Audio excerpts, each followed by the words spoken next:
যেমন ইতিহাসের তারিখের মধ্যে পাওয়া যায় হযরতে মুসা আলাইহিস সালামের জমানাতে এক যুবক ছিল যে কিনা ক্ষমতার জোরে বড় অন্যায় করেছে, বড় পাপ করেছে, অত্যাচার করেছে।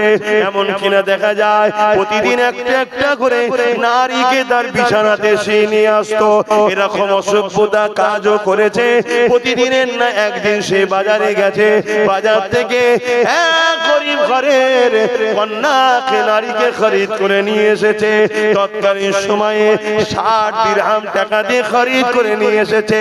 এই নিয়ে আসার পরে যখন রাত্রি তার খাস কামরাতে যেতে লেগেছে, ওই সময় যুবকটা দেখতে লেগেছে ওই নারীটা এমন করে থরথর করে কাঁপে আর চোখ ভরা পানি কাঁদতে লেগেছে। এই যুবকটা বলতে লেগেছে, কেন আপনি কাঁদতে লেগেছেন? আপনি তো আমার থেকে অর্থ নিয়ে খুশি মনে এসেছে, আজ আপনি কেন কাঁদছেন? ওই কন্যা নারীটা বলতে লেগেছে, এ যুবক রে, আমি কোনো খারাপ চরিত্রহীন নারী নয়, অভাবের জ্বালায় কয়েক মাস ধরে রাস্তা খুঁজছি বিপদ থেকে বাঁচার কোনো উপায় না পেয়ে আজকে তুমি আমাকে অর্থ দিয়ে খরিদ করে এনেছো। কিন্তু পাপের কাছে যখন আগে এসেছি আমার আল্লাহ পাকের কথা মনে পড়েছে, আমার আল্লাহর ভয়েতে আমি কাঁদতেছি ও কাঁপতেছি। আল্লাহকে ভয় করো যুবক, আল্লাহকে ভয় করো।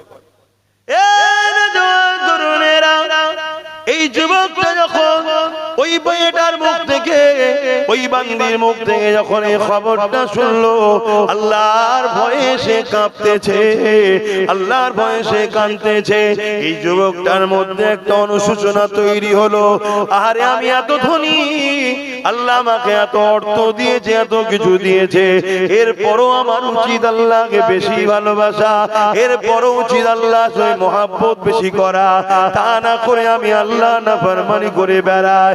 আর এই মেয়েটা এত গরিব হওয়ার পরও আমার আল্লাহকে কত ভালোবাসে, আমার আল্লাহকে কত ভয় করে, সে কিনা কোনোদিন পাপ করেনি, না ছাড়ে এসেছে, এরপরও সে কাঁদতে লেগেছে। এই দৃশ্য দেখে যুবকটার মধ্যে পরিবর্তন এসে গেছে। ওই যুবকটা ওই মেয়েটাকে বলতে লাগলো, এ মহিলা, আজ থেকে আমি তোমাকে বোন বলে সম্বোধন করলাম, তোমাকে আর অর্থ ফিরিয়ে দিতে হবে না, আমি তোমার সঙ্গে কোনো পাপ কাজে লিপ্ত হব না। তবে হ্যাঁ, একটা কথা বলবো, আমি তোমাকে সাক্ষী রেখে তওবা করতে চাই, আমি জনমের মতো পরিবর্তন হতে চাই, আর কোনোদিন শরাব পান করব না, আর কোনোদিন নোংরা কাজ করব না।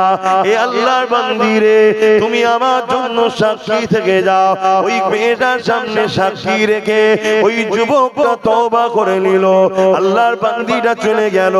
এই যুবকটা রাত্রে কান্না শুরু করলো, ও রাব্বি আল্লাহ, কত অন্যায় করেছি, কত ভুল করেছি, কত পাপ করেছি, আজ আমি তওবা করলাম, আপনি কি আমাকে ক্ষমা করে দেবেন, মাফ করে দেবেন? এইভাবে কাঁদতে কাঁদতে কাঁদতে কাঁদতে গভীর রাত হয়ে গেছে। আরে ছেলেটা কাঁদতে কাঁদতে কখন বিছানাতে পিঠ দিয়ে শুয়ে পড়েছে। সূর্য উঠেছে, লোকেরা সবাই উঠতে লেগেছে, সূর্য উঠেছে, লোকেরা সব প্রতিবেশীরা উঠতে লেগেছে, সবাই ওই বাড়ির দিকে তাকিয়ে রয়েছে। সবাই জানে গ্রামের এই ঘরের যুবকটা বড় ক্ষমতাশালী, বড় অর্থশালী, বড় নোংরা ছেলের বিরুদ্ধে কেউ কিছু বলতে পারে না। তাই সবাই অপেক্ষা রয়েছে, না জানি আজকে আবার কোন মহিলা সর্বনাশ করলো। কিন্তু ঘরের দরজার গোড়ায় যারা আগিয়ে এসে যাবার পথ দিয়ে দেখতে লেগেছে, ঘরের দরজায় গায়েবী ভাবে লেখা হয়ে গেছে, গত রাত্রে যুবকটা আল্লাহ পাকের কাছে তওবা করে নিয়েছে। আর আমার আল্লাহ তওবাকারীকে বড় পছন্দ করে, আমার আল্লাহ এর গুনাহ মাফ করে দিয়েছে।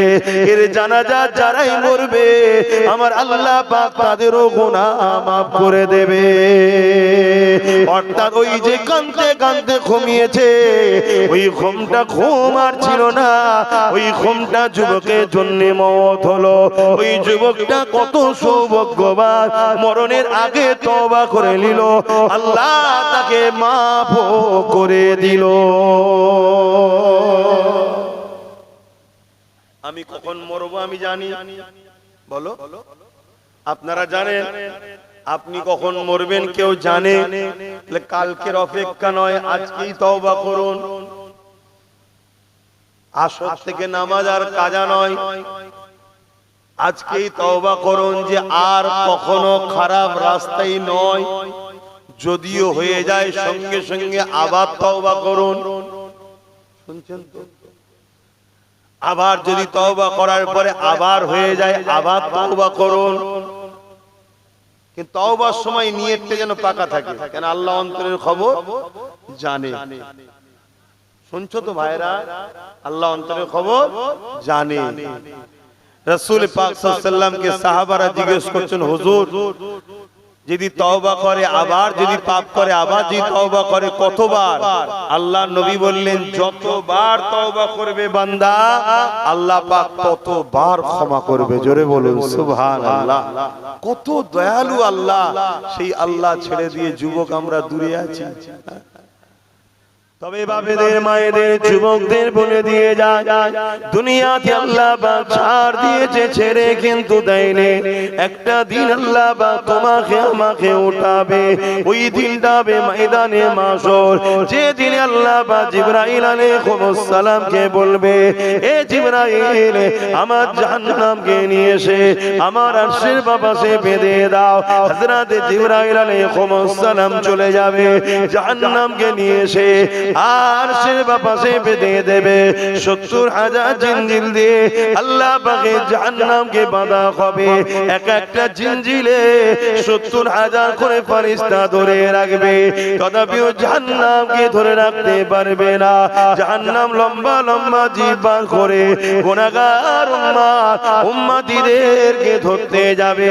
এ যুবকের এই দিনটা তো কঠিন দিন হবে, যে দিনেতে বাপ নিজের ছেলেকে জমিনে শুইয়ে তার বুকের উপরে পা দিয়ে দাঁড়িয়ে যাবে।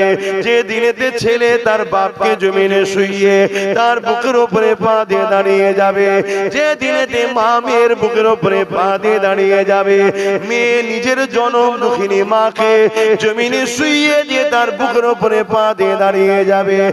এক কথাই যার উপরে যার জোর চলবে তাকে জমিনে শুইয়ে দিয়ে তার বুকের উপরে পা দিয়ে দাঁড়িয়ে যাবে। সাহাবা হুজুররা বলতে লাগলে, ইয়া রাসূলুল্লাহ হাবিবাল্লাহ, এই রকমটা কেন হবে? আল্লাহ নবী জানিয়ে দিলেন, বাবা সাহাবারা, লোহা যেমন আগুনে দিলে পুড়ে পুড়ে লাল হয়ে যায়, সূর্য সেদিন মাথার এক বেগ দেখতে লেখা তো করে আল্লাহ নামিয়ে দেবে। সূর্যের 12 গুণ তাপ আল্লাহ বাড়িয়ে দেবে। এই সূর্যের তাপেতে জমিনটা পুড়ে পুড়ে লাল হয়ে যাবে। এই জমিনে দাঁড়াতে পারবে না। এই যার উপরে যার জোর চলবে তাকে জমিনে শুইয়ে তার বুকের উপরে পা দিয়ে দাঁড়াবে। কি হবে এই দিনে যুবক? ভাবো, তোমার কোন দাদা এদিন তোমাকে বাঁচাবে? তোমার কোন দিদি এদিন তোমাকে বাঁচাবে? কেন তারা গিয়ে থেকে কনফার্ম টিকিটে জাহান্নামের লাইনে থাকবে, তারা তো তোমার আমার কাতারও তাকে থাকবে না। তাহলে এই দিনে তোমার আমার কি হবে? এই দিনে যখন আল্লাহ জিজ্ঞাসা করবে, এ বান্দারে হাত দিয়েছিলাম আমি, আমার জন্যই হাতে কি করেছি বল? বান্দা পা দিয়েছিলাম আমি, এই পায়ে আমার রাস্তায় কতটা হেঁটেছি বল? আমার জন্য কি করেছি বল? বান্দারে জবানে কথা দিয়েছিলাম আমি, এই জবানের কথা নিয়ে আমার জন্য কি বলেছি বল? এ আমার বান্দারে চোখে রোশনি দিয়েছিলাম আমি, এই চোখে রোশনি নিয়ে তুই আমার জন্য কি দেখেছি বল? বান্দারে জিন্দেগি দিয়েছিলাম আমি, যৌবন দিয়েছিলাম আমি, তাকত দিয়েছিলাম আমি, জমিন আমার ছিল, আসমান আমার ছিল, গাছ তুই লাগাতিস, ওই গাছকে বাঁচিয়ে সরষের ফুল ফুটিয়ে ফসল ধরিয়েছিলাম আমি। এ বান্দারে আমার জন্য কি করেছিস বল? কি উত্তর দেবেন বলেন? আমরা আল্লাহর জন্য কি কি করেছি? কিন্তু আমার কওমের মানুষ ইচ্ছা করে হোক আর অইচ্ছাকৃত হোক আল্লাহর দ্বীনের দুশমন হয়ে দাঁড়িয়ে গেছি। কোরআনে সূরা বাকারার কথা মনে পড়ে যে আল্লাহ বলছেন, খাতামাল্লাহু আলা কুলুবিহিম, যাদের অন্তরে আল্লাহ মোহর মেরে দেয় তারা পরিবর্তন হবার নয়। না আবু জেহেলকে নবী কম চেষ্টা করেছে, নবী চেষ্টা করেছে। নবী যার মুখের কথা তো দূরের কথা, অন্তরে শুধু বলেছে আল্লাহ কাবাকে যদি কিবলা বানিয়ে দিতেন, মসজিদ আকসা থেকে মুখটা ঘুরিয়ে নিয়ে কাবাকে যদি কিবলা বানিয়ে দিতে, ইব্রাহিম নবীর বানানো ঘরটা আমি রাসূলুল্লাহ বড় খুশি হতাম। নামাজের মধ্যে হৃদয়ের মধ্যে শুধু ভেসে উঠেছে, আমার আল্লাহ জিবরাইলকে পাঠিয়ে দিল, এ জিবরাইল জলদি করে যাও, আমার হাবিবকে যে জানিয়ে দাও আমি আল্লাহ আমার হাবিবের মনের আশাকে কবুল করেছে।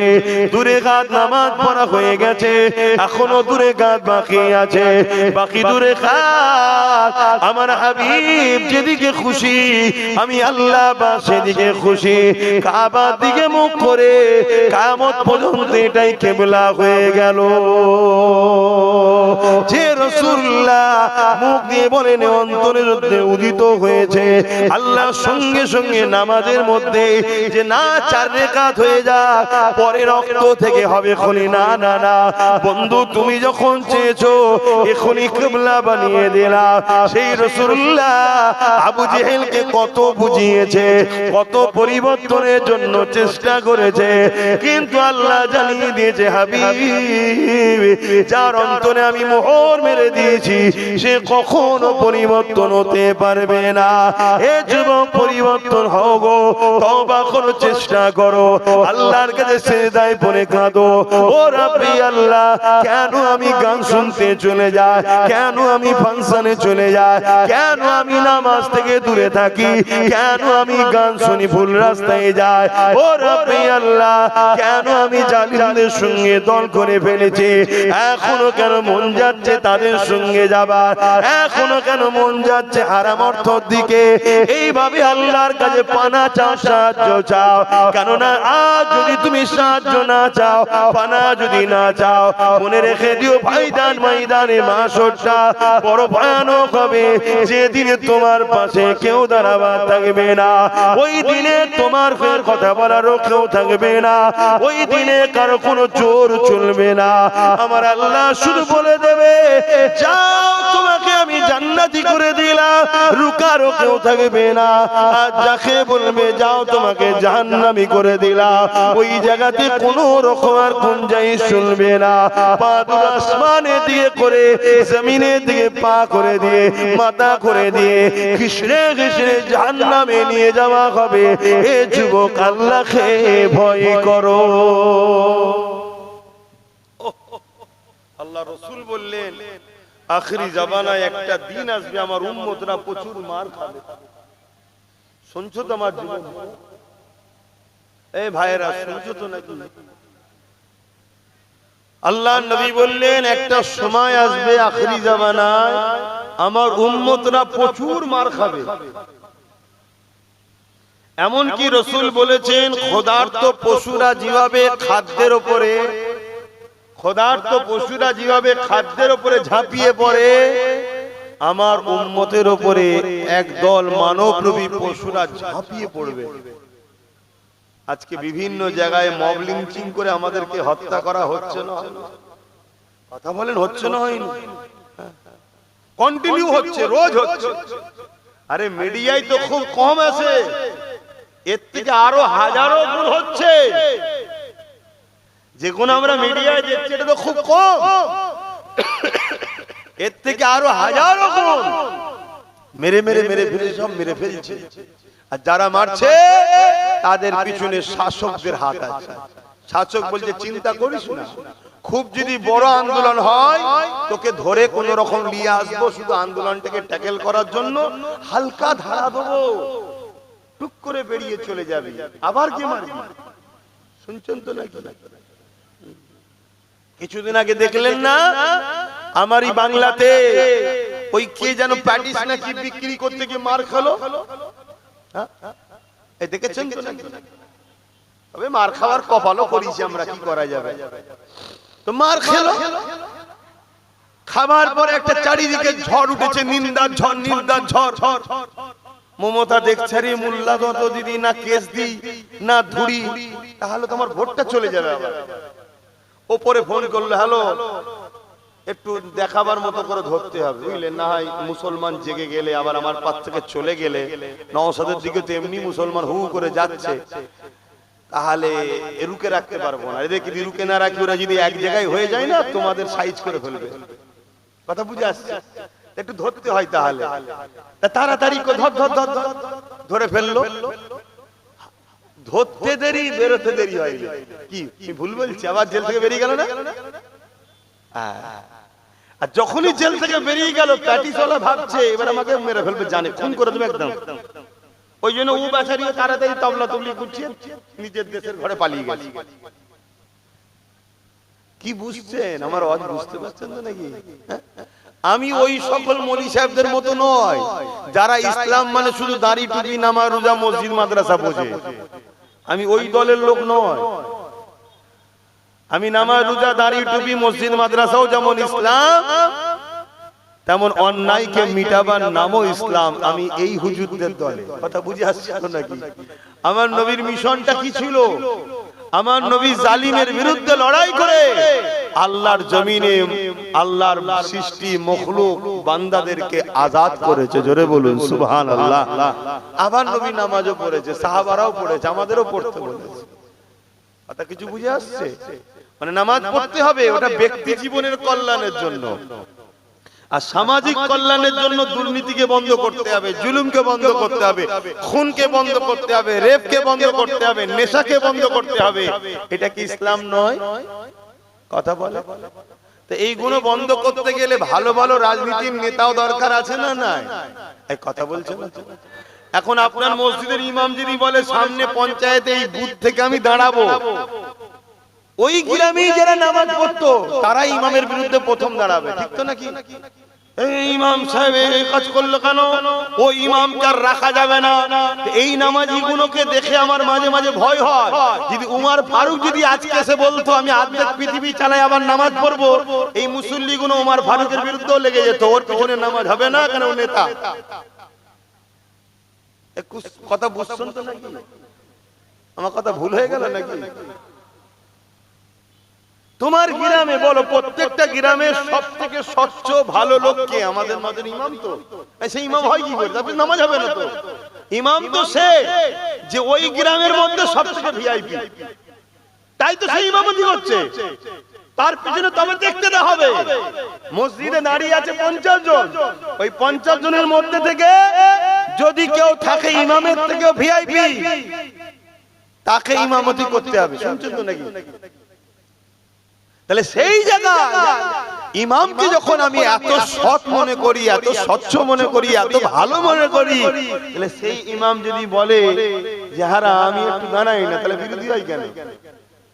আচ্ছা, ইমামকে দাঁড়াতে হবে না। ইমাম যদি বলে এক কাজ কর, আমি তো তোর ইমাম, আমার ভাইটা তো ও জেনারেল লাইনে পড়াশোনা করেছে, এলে একে কমসে কম দাঁড় করা, আমি দায়িত্ব নিচ্ছি, আমার ভাই কোনো সমস্যা করবে না, করলে আমি ইমাম আছি।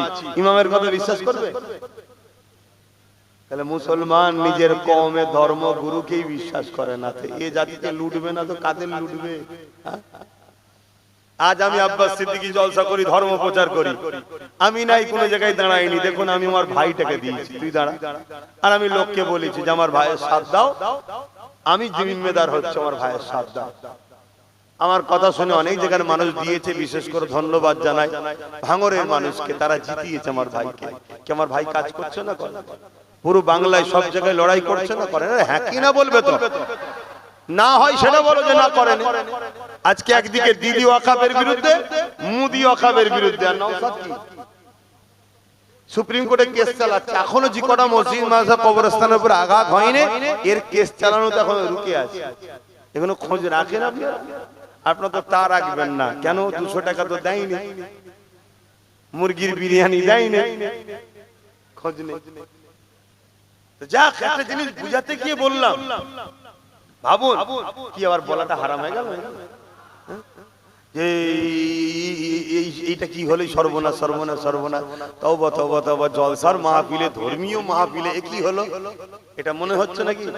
যদি এটা মনে হয়, সেই দিন মনে হয়নি নবী দিবসের ব্যানারে যখন ফাসেক ফাজেল ইসলাম বিরোধী পাক হতে জানে না, পিশাব করে ইস্তেঞ্জা করে পবিত্র হতে জানে না। ইসলামের দুশ্মনগুলোকে নিয়ে এসে যখন নবী দিবসে মেম্বারে তোলা হয়, মাইক ধরে বলে ভাইও বহেনো বলে, তখন মনে হয়নি এটা কি হচ্ছে। যখন ইফতার পার্টির নামে আমার ধর্মের একটা ফরজ ইবাদতকে নিয়ে খেলা করা হয়, তখন মনে হয়নি যেটা কি হচ্ছে। যখন কলকাতায় রেড রোডে ঈদের নামাজে মহিলাদের যেতে নেই, মুসলিম মহিলাদেরও যেতে নেই, সেখানে একটা মাদ্রাসা মসজিদ দুশ্মন মমতা যখন রেড রোডে যাচ্ছে, তখন মনে হয়নি যে নামাজকে নিয়ে রাজনীতি হচ্ছে। আমার কথাটাই মনে হচ্ছে রাজনীতি হচ্ছে। তাহলে জানতে হবে তুই কপাল ফাটা হয়ে গেছিস। এই জন্য আমারটাই তোর বুকে ব্যথা হচ্ছে, আর অন্যটা তোকে মনে হচ্ছে এটা ঠিক হচ্ছে। কি গো, আপনাদের বুকে কারো ব্যথা হয় না তো? যদি হয় ওই একই লাইনে, তাহলে আবার ফেলো করি মা কোতেল, তুমি কি আমার পড়?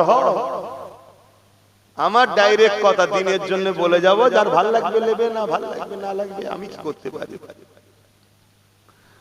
তবে বাপেরা মনে রেখে দিও, ওই কবরের জমিনে তোমাকে আমাকে একা যেতে হবে। প্রতিদিন এই মাটি তোমাকে আমাকে ডাকে আর বলতে লাগে, এ মানুষ্য জাতি রে, এত অহংকারের সঙ্গে আমার বুকের ওপর দিয়ে ঘুরে ঘুরে বেড়াচ্ছিস, জানিস আমার বুকের ভেতরে তোকে একদিন আসতে হবে। আমি কবর একা থাকার জায়গা, আমি কবর পোকামাকড়ের জায়গা, আমি কবর অন্ধকার জায়গা। এই কবরে আসার আগে তৈরি হয়ে আয়, নচে তোর এখানে কিন্তু বড় কঠিন মুসিবতে পড়বি। এ যুবকেরা, তরুণেরা, বাপেরা, এখানে এতগুলো বাপ ভাই বসে আছে, মা বোনেরা দূরে দূরে আছে, কেউ কি বলতে পারবেন কালকে তো দূরের কথা, আজকে সূর্য ডুবার আগে আপনার জিন্দগিটাও ডুবে যেতে পারে। কবর প্রতিদিন তো আমাদেরকে ডাকছে, সেই কবরের কথা কি আমরা ভাবি? অথচ আল্লাহ পাক কোরআনের মধ্যে বললেন, ওয়ালতানজুরু নাফসুম মা কদ্দামাত লিগাদ, প্রতিটা নফসের উচিত পরকালে বেশি বেশি করে ভাবা কি হবে আমার পরকালে। এই দুনিয়ার জিন্দেগি তো আসল জিন্দেগি নয়, আসল জিন্দেগির জন্য তো দুনিয়ার জিন্দেগিতে পরীক্ষা দিবার জন্য এসেছি। আসল জিন্দেগি যে জায়গায়, ওখানে দুটো জায়গা আছে, একটা হলো চিরশান্তির, আর একটা হলো চির কষ্টের। যেমন যৌবনে যদি তুমি আমি মেহনত করে নি, তাহলে দুনিয়ার জমিনে তুমি আমি প্রতিষ্ঠিত হয়ে যাব। আর যদি যৌবনের সময় পড়াশোনা না করে খেলাধুলা করে যদি 20-30 বছর কাটিয়ে দিই, তাহলে কিন্তু পরবর্তী জীবনটা তোমার আমার বেকার হয়ে যাবে। এই দুনিয়াবি জিন্দেগিতে তুমি আমি যদি একটু কষ্ট করতে পারি, আসল জায়গা পরকালে, ওখানে তুমি আমি শান্তি পেয়ে যাব। আর এখানে যদি তুমি আমি আনন্দ ফুর্তির মধ্যে কাটিয়ে দিই, তাহলে আখিরাত তোমার আমার বরবাদ হয়ে যাবে। হে নওজওয়ানেরা, তরুণেরা, হে নবী পাকের প্রেমিকেরা, এরপরও বলে যে আল্লাহ তওবাকারীকে বড় পছন্দ করে। যারা অন্যায় করে ফেলেছে, যারা ভুল করে ফেলেছে, যারা অন্যায় হয়ে গেছে, ভুল খাতা হয়ে গেছে, এখনো সময় আছে, তওবা করে না। বাকি জিন্দেগিটা আমার রাসূলুল্লাহ দ্বীন ইসলামের পাহারাদার হয়ে কাটার, বাকি জিন্দেগিটা আমার রাসূলুল্লাহর হয়ে গোলামি করে কাটার, বাকি জিন্দেগিটা যিনি দিয়েছে তিনার দাসত্ব করে কাটার। এ যুবকেরা, তরুণেরা, বাপেরা, আখিরাত বড় ভয়ানক হবে। তওবা করে নাও, তওবা করে নাও, কারণ আল্লাহ তওবাকারীকে বড় পছন্দ করে। আল্লাহ পাকের কাছে ক্ষমাটা আছে। একটা নবী আলাইহিস সালামকে আল্লাহ পরীক্ষা নিয়েছে, এমনি এমনি তারা কামিয়াবি হয়নি।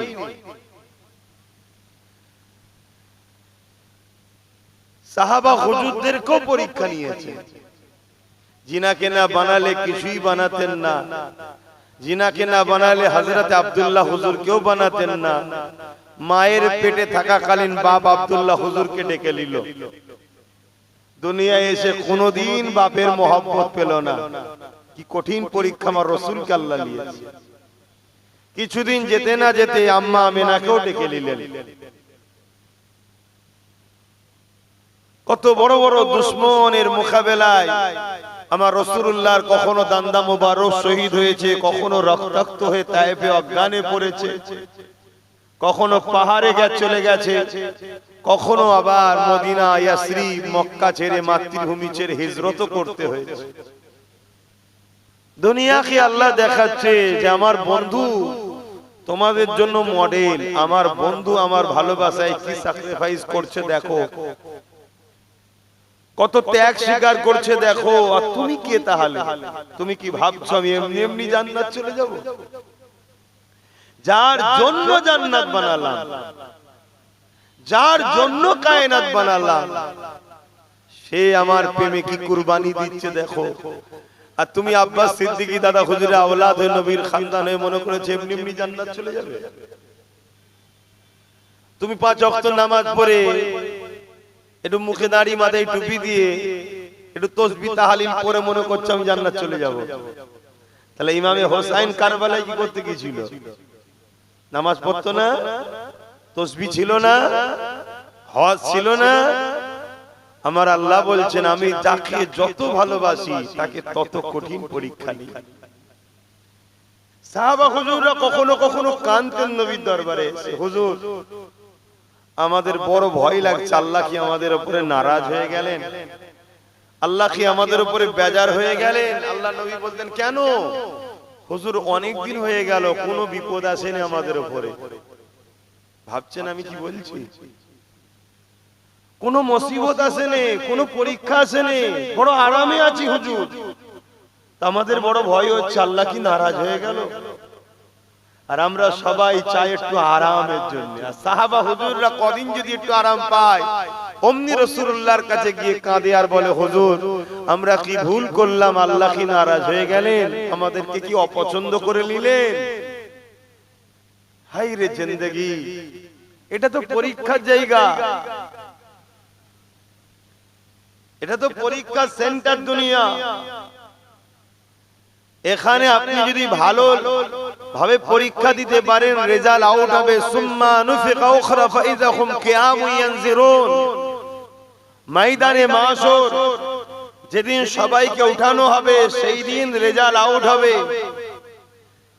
যারা নেক আমল করেছে তাদেরকে ডান হাতে দেওয়া হবে, যারা বদ আমল করেছে বুকের ভেতর দিয়ে হাত ঢুকিয়ে পিছনে বার করে বাঁ হাতে দেওয়া হবে। যে দিনটা কত কঠিন হবে। আজ আব্বাস সিদ্দিকী বুঝাচ্ছে, উলামারা বুঝাচ্ছে, তবে হক উলামা, উলামাদের মধ্যে আবার দুটো শ্রেণী আছে, একটা খায়রুল উলামা, একটা শাররুল উলামা। যে উলামা কথা বলবে আল্লাহর রাসূলের জন্য সে হলো খায়রুল উলামা, আর যে উলামা ইলম শিক্ষা করে দুনিয়ার তাগুতি শক্তির পক্ষে দালালি করবে সে হলো দুনিয়াদার উলামা। খায়রুল উলামাদেরকে আল্লাহ এত শান দিয়েছে, হাক্কানি উলামা যারা, যাদের মধ্যে আলে ইলম ও ইলমানে দুটো ইলম আছে, তাদেরকে আল্লাহ এত শানওয়ালা করেছে। কোন কবরবাসীর পাশ দিয়ে যদি যায় আর কবরে যদি আযাব হয়, এই চলে যাবে হেঁটে 40 দিন গোরের আযাবকে আল্লাহ maaf করে দেবে। জোরে বলুন সুবহানাল্লাহ। আল্লাহর পক্ষে নবীর পক্ষে যে উলামা, অর্থাৎ মুখ খুললে উদ্দেশ্য থাকবে আল্লাহর জন্য, রাসূলের জন্য। মান আহাব্বা লিল্লাহ ওয়া আবগাদা লিল্লাহ ওয়া আতা লিল্লাহ ওয়া মানআ লিল্লাহ ফাকাদ ইসতাকমালাল ঈমান। এই উলামা যারা হবে ময়দানে মাশরে আল্লাহ তাদেরকে প্রথমেই ঘোষণা দেবে, আমার উলামা বান্দারা এখানে তোমাদের দাঁড়াবার জায়গা নয়, তোমরা এই কঠিন দিনে দাঁড়াতে হবে না, যাও তোমরা সব জান্নাতে চলে যাও, হিসাব জান্নাতি তোমরা। জোরে বলুন সুবহানাল্লাহ। তারা যখন জান্নাতে যাবে একদল লোক তাদেরকে আবার ধরবে, যাচ্ছেন কোথায়? না আল্লাহ আমাদেরকে জান্নাত যেতে বলেছে, ওয়াদা ভঙ্গ হচ্ছে না কেন? আপনি তো দুনিয়ায় ওয়াজ করেছিলেন আল মারউ মা মান হাব্বা, বুখারী শরীফের হাদিস। এক গ্রাম্য মানুষ রাসূলকে জিজ্ঞেস করছে, হুজুর কিয়ামত কবে হবে? আল্লাহ নবী বলছেন মাআদাত লাহা, এই ছেলে কিয়ামতের জন্য কি করেছো? ফাকাম আদাত লাহা কাসীরা সালাতি ওয়া সিয়ামি, ইয়া রাসূলুল্লাহ বেশি বেশি নামাজ রোজা করতে পারিনি, ইল্লা তবে আন ইউহিব্বুল্লাহ ওয়া রাসূলুহু, আল্লাহ ও রাসূলকে অন্তর থেকে ভালোবাসি। জোরে বলুন সুবহানাল্লাহ। আল্লাহ নবী বলেছিলেন আল মারউ মা মান হাব্বা, দুনিয়ায় যে যাকে ভালোবাসবে পরকালে সে তার সঙ্গে জান্নাতে যাবে। জোরে বলুন সুবহানাল্লাহ। আপনারা উলামার এই হাদিস শোনাতেন, আমিও শোনালাম এখন। আজকে আমাদেরকে বাদ দিয়ে যাচ্ছেন কেন? আমরা তো আপনাদের ভালোবাসতাম, প্যার করতাম। আপনারা যেখানে আসতেন আমরা খাওয়া দাওয়া ছেড়ে দিয়ে জড়ো হতাম, আপনাদের তাকবীর দিতাম, আপনাদের জন্য কি না করেছি। আপনাদের বিষয়ে কথা বললে মারপিটও করে ফেলেছি। কেন? আপনারা আল্লাহ ও রাসূলের পক্ষে ছিলেন তাই। আজকে আপনারা জান্নাতে যাচ্ছেন, আমাদেরকে বাদ দিয়ে যাচ্ছেন কেন? আপনারা তো বলেছিলেন দুনিয়ায় যে যাকে ভালোবাসবে পরকালে তার সঙ্গে থাকবে। আমরা ভালোবাসি তো, আপনারা আমাদেরকে নিয়ে যাবেন না কেন? শুনছেন তো আপনারা? এ যুবক, কাদেরকে ভালোবাসতে হয় দেখো, কাদের সঙ্গে উঠা বসা করা দরকার দেখো, কাদের সঙ্গে বন্ধুত্ব করতে হয় দেখো। আল্লাহ কোরআনে বলছে আইয়ুহাল্লাযীনা আমানুত্তাকুল্লাহ, হে বিশ্বাসী ইমানদারেরা আমি আল্লাহকে ভয় কর। অকুনু মা'আস সাদিকিন, সত্যবাদীদের অনুসরণ কর, সত্যবাদীদের দলভুক্ত হ।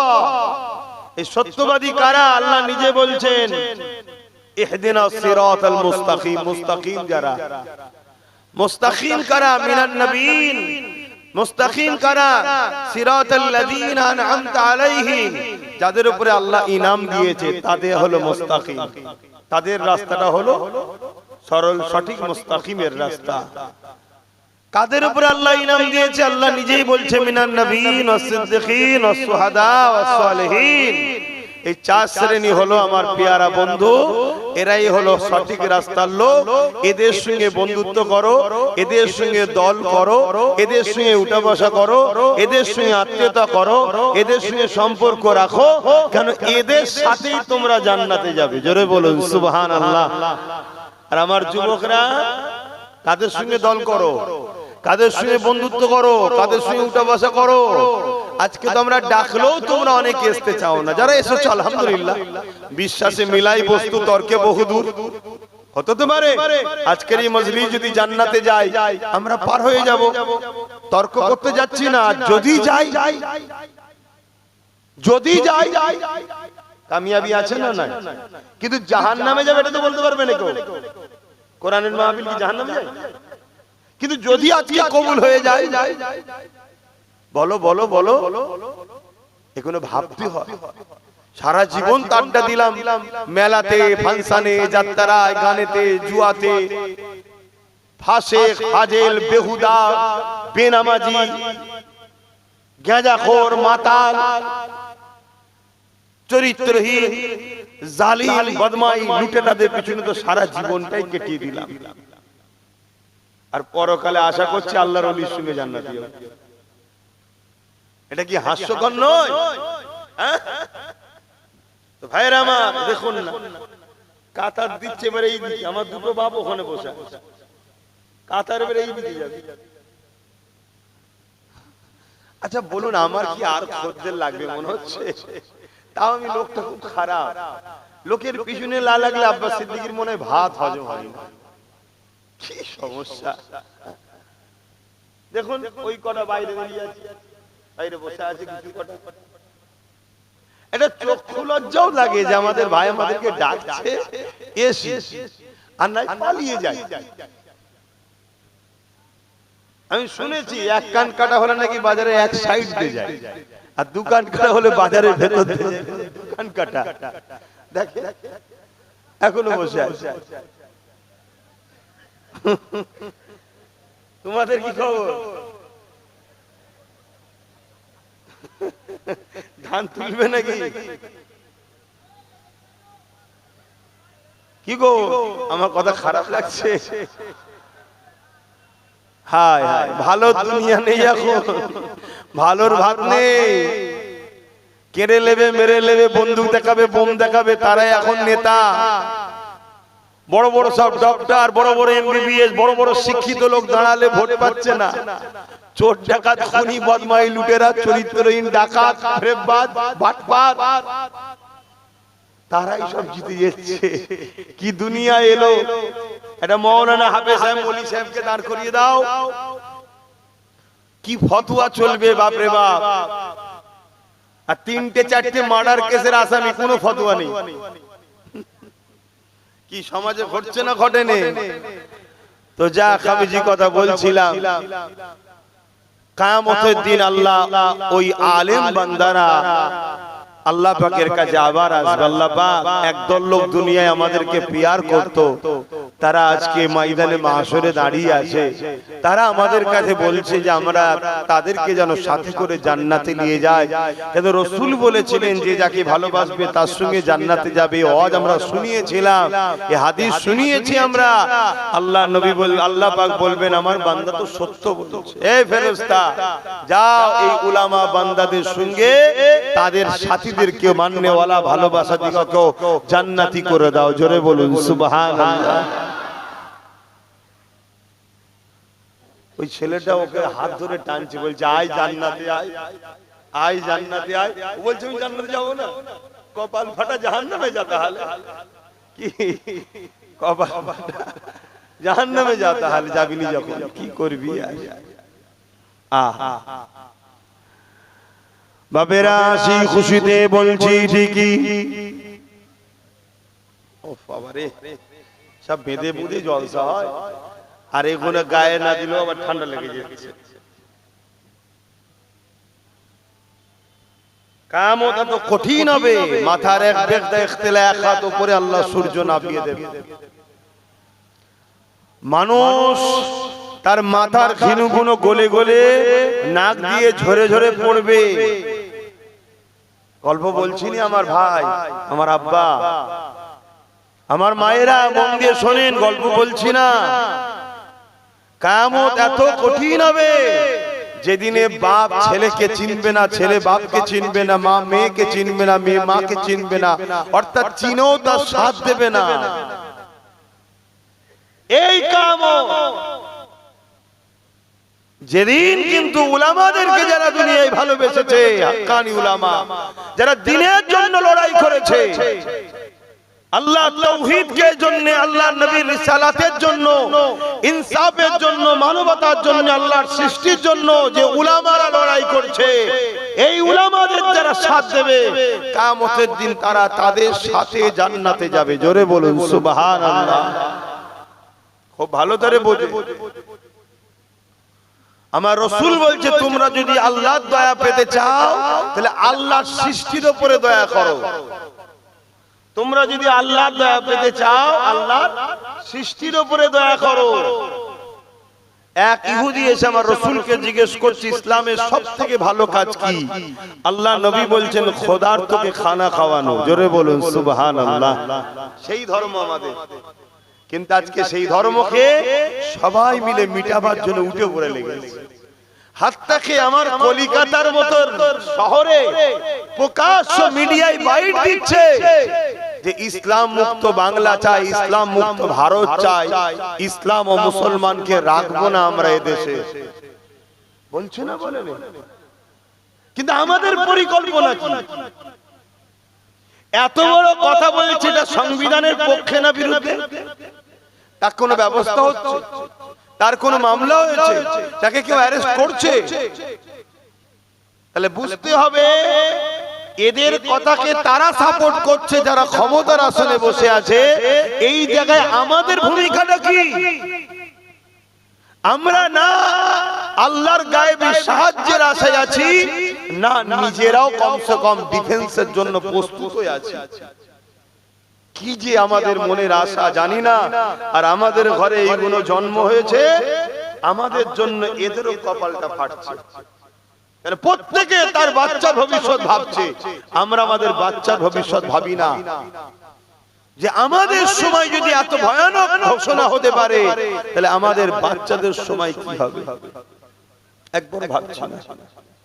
আর যদিও বা আব্বাস সিদ্দিক একটু ভেবেছে আমারই কওমের এক শ্রেণীর মানুষ আমাকে তো গালি গালাজ দিতে কিচ্ছু আর বাদ দেয় না, বাপ মা তুলে সব দিন রাত গাল দিচ্ছে। আবার আমার কওমের মধ্যে অনেকে আবার যাতে এক না হয়ে যায় এটাকে আবার ডিভাইড করার জন্য পরিকল্পনা করছে। চলো আল্লাহর খুশির জন্য চেষ্টা করছি, বাকিটা আল্লাহর ফায়সালা। ভাইরা আমার, সঙ্গে খুব সময় কম, এখনই নামাজ পড়তে হবে। যে কথা বলছিলাম, অ্যাকচুয়ালি হুজুর পাক সাল্লাল্লাহু আলাইহি সাল্লামের হাদিস পাক মুসলিম শরীফের হাদিস, আল্লাহ রাসূল বলছেন যে অন্যায় দেখলে হাত দিয়ে রুখে দাও, অন্যায় দেখলে হাত দিয়ে রুখে দাও। যদি হাতে রুখতে না পারো, মুখ দিয়ে অন্যায়ের প্রতিবাদ করো। যদি মুখ দিয়ে প্রতিবাদ করতে না পারো, অন্তর থেকে ঘৃণা করে দূরে সরে যাও। আর অন্তর থেকে ঘৃণা করে দূরে সরে যারা যায়, এদেরও ঈমান আছে, কিন্তু ঈমান দুর্বল। ঈমান কি? দুর্বল। তাহলে অন্যায় দেখলে প্রথম নম্বর ঈমানের স্তর হাত দিয়ে রুখতে হবে। যদি হাত দিয়ে রুখতে না পারো, মুখ দিয়ে প্রতিবাদ করতে হবে। মুখ দিয়ে প্রতিবাদী করতে না পারো, কমসে কম অন্তর থেকে ঘৃণা করে দূরে সরে যাও। এই তিনটের মধ্যে কোনো গুণ যদি তার মধ্যে না থাকে, উপরন্তু সে অন্যায়কে সহযোগিতা করছে, সাপোর্ট করছে, তার মধ্যে ঈমান থাকবে না। কথা মাথায় ঢুকছে? অপরাধী শরীফ মিসকাত শরীফের হাদিস, আল্লাহ রাসূল বলছেন, কেউ জালিম জানার পরেও যদি তুমি তাকে শক্তিশালী করতে চাও, তাহলে তুমি ইসলাম থেকে বেরিয়ে যাবে। যে ইসলাম থেকে বেরিয়ে যাবে, তার ঈমান থাকে। তাহলে প্রথম নম্বর হাদিসটা কি? অন্যায় দেখলে হাত দিয়ে, একটু বলুন বলুন তাড়াতাড়ি বলুন। যদি হাতে রুখতে না পারেন, মুখ দিয়ে প্রতিবাদ। আর যদি মুখ দিয়ে প্রতিবাদ না করতে পারেন, অন্তর থেকে ঘৃণা করে দূরে সরে যাও। বলুন, মসজিদ, মাদ্রাসা, কবরস্থান, ঈদগাহ, খানকার বিরোধী করা, বিটিয়ে দিবা, ষড়যন্ত্র করা, এটা নাই না অন্যায়? কেন্দ্র সরকার এই ষড়যন্ত্র করছে না করে নাই না অন্যায়? তাহলে অন্যায় যখন হাত দিয়ে রুখতে হবে। যদি হাত দিয়ে রুখতে না পারো, মুখ দিয়ে প্রতিবাদ। যদি মুখ দিয়ে প্রতিবাদ না করতে পারো, অন্তর থেকে ঘৃণা করতে হবে। তা না করে কোন মুসলমান যদি কেন্দ্র সরকারকে ভোট দেয়, তার ঈমান আছে? এটা আমি প্রথম বলেছি বক্তব্য, সেটা দেয়নি। কেন দেয়নি? আমাকে তো অনেকে প্রমাণ করতে চাইছে আমি বিজেপির লোক। শুনছো তো নাকি? আর মমতা হলো আল্লাহওয়ালা লোক, আমি হলাম বিজেপি। হাই রে মুনাফিক মুসলমান কিছু আছে না? না, চেষ্টা করছে। তাহলে এই বক্তব্যটা দিলে তোরা প্রমাণ করতে পারবে না, ওই জন্য এটা দেয়নি। তার পরেরটা দিয়েছে। কি দিয়েছে? তাহলে প্রথমে এর বিরোধী বলেছি, যে অন্যায় করছে, এদিকে ভোট দেয়, সেই মুসলমানের ঈমান থাকবে না। দ্বিতীয় বলেছি, সেই বিজেপির আইন, বা তখন তো দিল্লি চলে যাওয়ার কথা বলেছিল, এখন তার দিল্লি বলে না, এখন আইনটাকেই মেনে নিয়েছে। কি মেনেছে না? মানে না। তাহলে ডাইরেক্ট বিজেপি আইন করেছে, আর ওই আইনকে বাংলা সরকার মেনে নিচ্ছে। তাহলে ও যে অন্যায় করেছে, ও সে অন্যায় করছে না, করে না? ও মসজিদ মাদ্রাসার দুশমন, এও মসজিদ মাদ্রাসার দুশমন না? দুশমন নাই। তাহলে নাই করছে না অন্যায় করছে? রাসূলুল্লাহর হাদিস, হাত দিয়ে রুখতে হবে। যদি হাত দিয়ে রুখতে না পারে, মুখ দিয়ে প্রতিবাদ করতে হবে। মুখ দিয়ে প্রতিবাদ করতে না পারে, একে ঘৃণা করে দূরে থাকতে হবে। তা না করে কোন মুসলমান যদি একেও ভোট দেয়, এই রাজ্য সরকারকে, তার ঈমান থাকবে? আমি তো এইটাই বলেছি, এটাই বলেছি। তাও কি উদ্দেশ্য? মসজিদ মাদ্রাসাকে বাঁচাবার স্বার্থে। কথা বুঝে আসছে? এটা বলার পরে আরো বলেছি কি, কোরআন শেষ হয়ে যাবে। কেউ যদি বলে ঠিক বলেছে না অন্যায় বলছে, কোরআন কি শেষ হবে? আওয়াজ দিয়ে মুসলমানের গলায় শুন, কোরআন শেষ হবে? কোরআন শেষ হবে? কার কার আকীদা কোরআন শেষ হবে না হাত তুলে দেখান।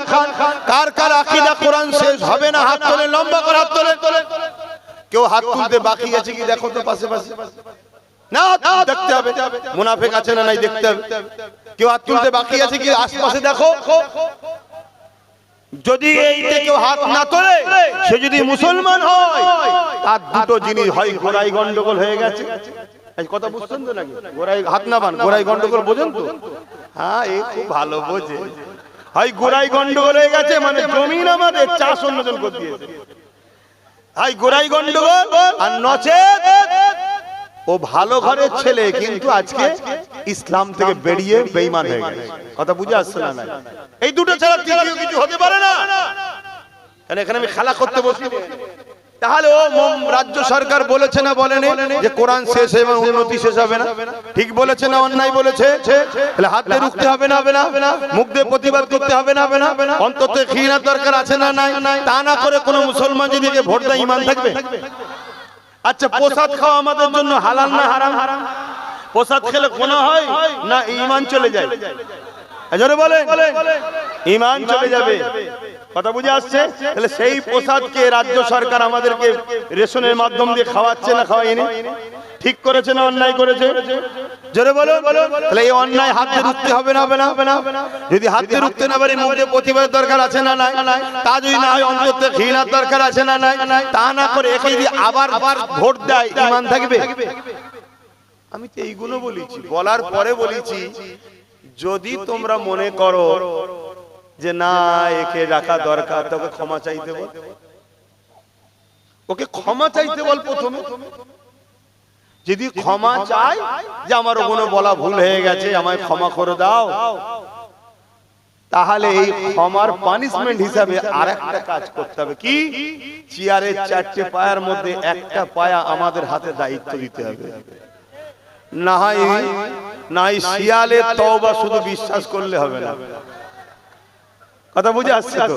কারণ তুই আবার যদি ঘুরে আসার পর ডিস্টার্ব করিস, কিন্তু আমার তুই বসছি আরে, কিন্তু একটা পায়া আমাদের হাতে থাকবে। এই যে বসে আছে ভাই, বসুক না, কোনো অসুবিধা নেই, কিন্তু একটা যদি আমাদের থাকে, ওখানে বসে পাকামো করলেই খুলে নেবো, গুঁজরে পড়ে যাবে। কথা বুঝে আসছে না? না এইটা কি বলা আমার ভুল হয়েছে?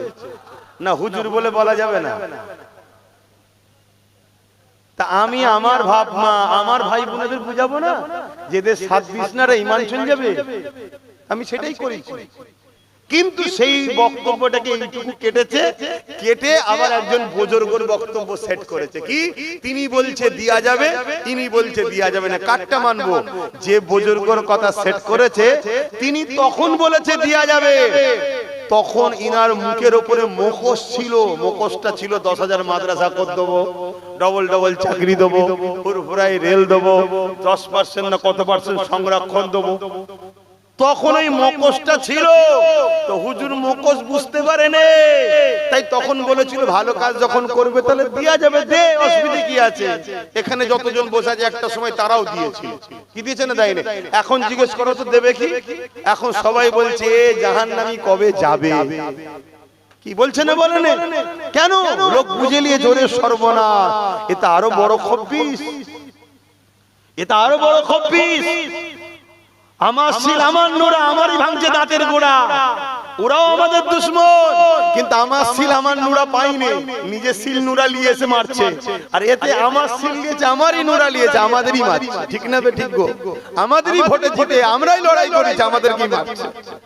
তো সেই জায়গাতে আজকে কোন মুসলমান যদি এসে সালাম দেয় আপনাকে জবাব দিতে হবে না? হবে না?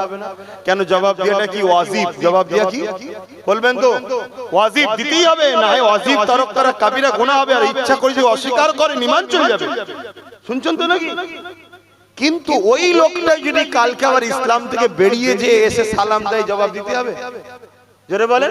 তাহলে যখন এ ভালো ভালো কথা বলেছিল করে দেবো, কেউ বলেছে দে, ভুল কি বলেছে? ঠিকই বলেছে, কিন্তু আজকে যখন এর মুখোশটা খুলে গিয়ে অরিজিনাল পেতনি মুখ বেরিয়ে পড়েছে, এবারে আর দিয়া যাবে? কথা মাথায় ঢুকলো? এখন আমি শেষ কথা বলবো। কেন্দ্র সরকার জালিম না জালিম নয়, এটা মানেন আপনারা? আবার একবার সাক্ষী দেন কারা কারা জালিম বলে মানেন কেন্দ্র সরকারকে। ঠিক বলছেন? ঠিক বলছেন? ঠিক বলছেন?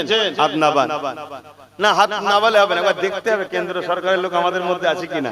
হাত তুলে বলেন কারা জালিম বলে মানেন, কেন্দ্র সরকারকে জালিম বলে মানেন। এবার দেখুন তো ওর দলের লোককে আমাদের মধ্যে ঢুকে আছে কি না, দেখতে হবে। নবীর মাহফিলে বসে, দিনের আলোচনার মাহফিলে বসে মুনাফিক চিনা দরকার আছে না?